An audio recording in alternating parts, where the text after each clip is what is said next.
Pernah nggak sih Anda masuk ke negosiasi, udah siap banget nih pakai pendekatan berprinsip, tahu-tahu pihak lain malah, ya ampun, kaku banget sama posisinya? Atau malah nyerang ide kita ya? Betul, atau bahkan, wah, nyerang personal gitu. Rasanya kayak mau dansa tapi diajaknya gulat. Oke deh, mari kita bedahin yuk. Haha, iya. Sumber kita kali ini, bab penting dari Getting to Yes, fokus banget ke pertanyaan ini. Gimana kalau mereka nggak mau main cantik? Gimana hadapi negosiator alot atau yang pakai taktik keras? Nah, yang menarik di sini tuh, biasanya kan insting pertama kita kalau didorong ya dorong balik ya kan? Iya, pasti pengennya balas. Nah, buku ini nawarin strategi lain, terinspirasi dari bela diri Jepang. Namanya Jujitsu Negosiasi. Jujitsu, kayak bela diri itu. Iya, mirip prinsipnya. Intinya bukan ngelawan kekuatan pakai kekuatan lagi, tapi lebih ke, gimana ya, membelokkan serangan mereka. Hindari konfrontasi langsung, terus arahin lagi energi mereka buat fokus ke solusi masalah bareng-bareng. Oh, jadi bukan nyerah ya? Bukan nyerah, justru lebih cerdik. Oke. Teknik jujitsu pertama nih yang dibahas. Jangan serang posisi mereka, tapi lihat apa di baliknya. Maksudnya gimana tuh? Kayak contoh negosiasi gaji guru itu ya? Betul. Misal dewan sekolah ngotot, pokoknya harus punya hak penuh pecat guru. Nah, kita nggak langsung bilang, wah nggak bisa gitu dong. Terus gimana? Kita anggap aja posisi mereka itu salah satu opsi.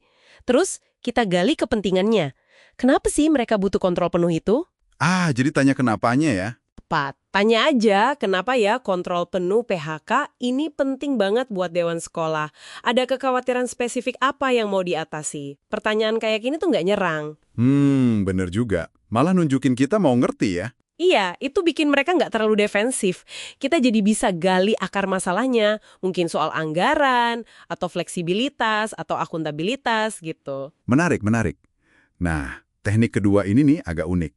Jangan pertahankan ide Anda, malah undang kritik dan saran. Ini gimana maksudnya? Masa ide kita dikritik, kita malah minta lagi? Haha, ya, kedengarannya aneh ya. Tapi gini, pas proposal kita dikritik nih, daripada kita bela mati-matian, kita justru tanya balik. Tanya apa? Oke, makasih masukannya. Boleh tahu bagian mana dari proposal ini yang menurut Anda paling bermasalah? Apa sih kekurangannya? Tapi, nggak bikin kita kelihatan lemah gitu? Kayak nggak yakin sama ide sendiri? Nah, itu dia. Justru sebaliknya, ini nunjukin kita percaya diri, fokusnya ke solusi terbaik, bukan pokoknya ide saya harus menang. Oh, oke. Dan yang lebih penting, kritik mereka itu kan isinya informasi soal kepentingan mereka yang mungkin belum kita tahu. Kita bisa belajar banyak dari situ. Jadi kayak dapat data gratis ya? Bisa dibilang gitu. Plus, mereka jadi merasa didengerin kan? Jadi bagian dari solusi. Kita bahkan bisa balikin. Coba deh kalau Anda di posisi saya hadapin situasi gini, Anda bakal gimana? Itu bikin mereka mikir dari sudut pandang kita. Paham. Lanjut, teknik ketiga, pakai pertanyaan dan keheningan.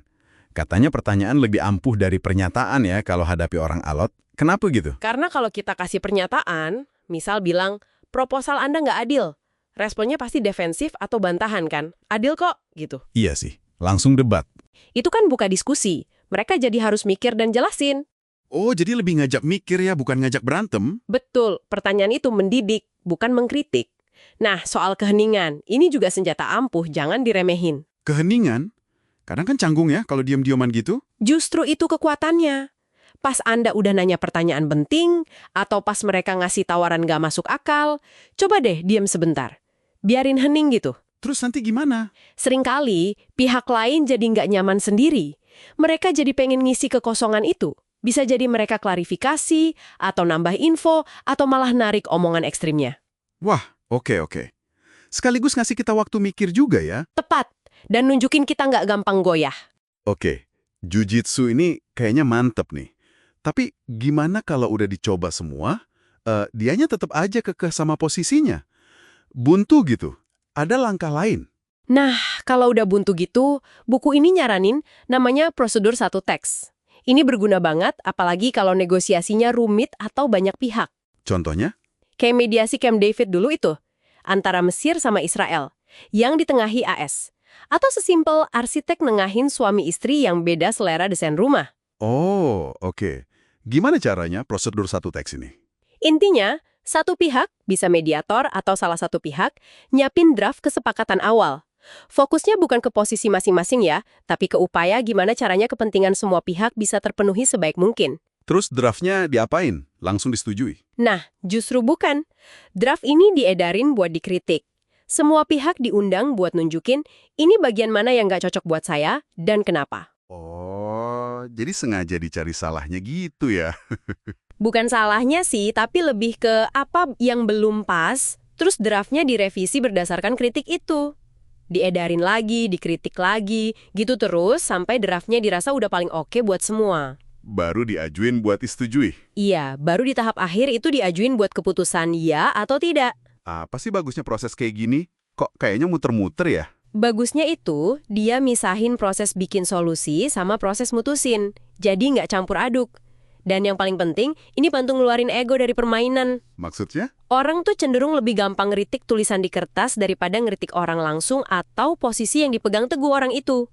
Jadi fokusnya ke gimana caranya bareng-bareng nyempurnain draft, bukan siapa yang benar, siapa yang salah. Oke. Jadi kesimpulannya nih, buat Anda yang lagi dengerin, inti dari jujitsu negosiasi sama prosedur satu teks ini sebenarnya soal mengubah dinamika permainan ya. Betul. Dari yang tadinya adu kuat, jadi upaya bareng-bareng mecahin masalah. Bahkan kalau rasanya cuma Anda aja yang berusaha main cantik atau berprinsip. Jadi kita nggak perlu jadi keras juga ya buat ngadepin yang keras.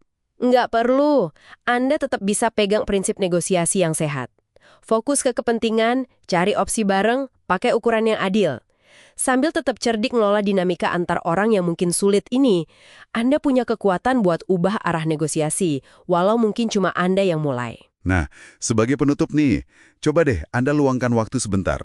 Pikirin satu negosiasi alot, mungkin yang lagi Anda hadapi sekarang, atau yang baru aja lewat. Gimana kalau Anda coba terapin satu aja teknik dari pembahasan kita hari ini? Mungkin sekadar nahan diri buat nggak langsung nyerang balik, tapi malah tanya, kenapa dibalik sikap keras mereka? Atau mungkin, ya, berani minta kritik soal ide Anda sendiri.